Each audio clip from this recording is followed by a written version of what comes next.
Hi everyone, welcome to the channel or welcome back. Today we're going to be talking about Latinx and mental health, mainly the attitudes towards mental health, the barriers that we face when we try to seek professional help, and what we can do to begin to normalize therapy and self-care.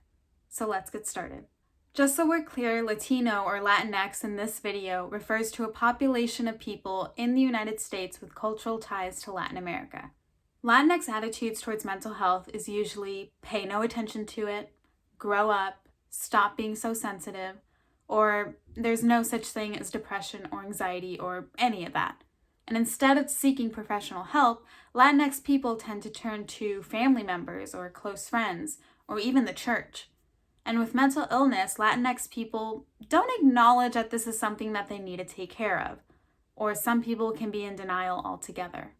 There are some beliefs that a mental illness is a natural illness. Like ataque de nervios, they classify it as a severe stress response, when in actuality it's probably a panic attack.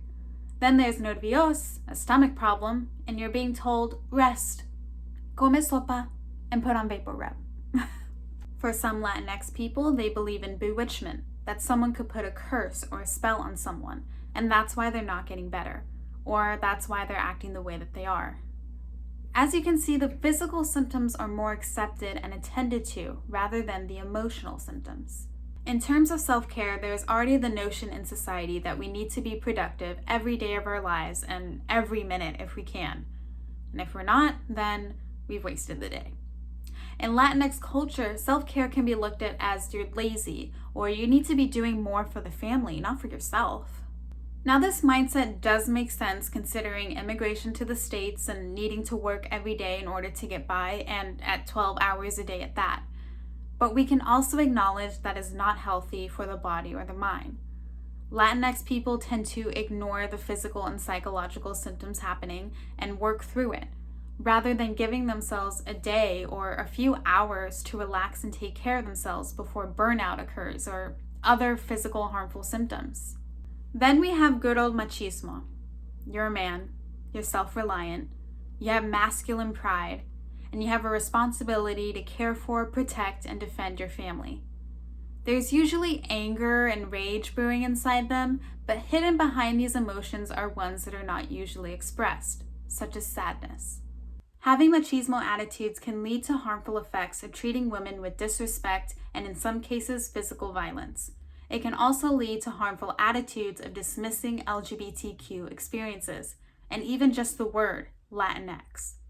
To help with the machismo attitude is to bring awareness to it and to see how it affects other people, which in turn makes it easier for the person to change their behavior or to push others to do so. Now, it may seem daunting to try and change an attitude that's been ingrained in us since the day we were born, but we can do our best to try and change not only our own attitudes and behaviors, but also others. And it can be hard. We're very stubborn and set in our way of thinking, but we do the best that we can. And we can ensure that the next generation is aware and does not contribute to the machismo culture. Other barriers that contribute to Latinx people not getting access to mental health services include economic barriers, so cost or lack of insurance, lack of awareness of mental health services, the stigma associated with getting help and mental illness, lack of education, and language barriers. We need more Spanish-speaking therapists. What we as mental health professionals can do is to engage and build rapport with the individual and utilize family therapy because that's going to do wonders.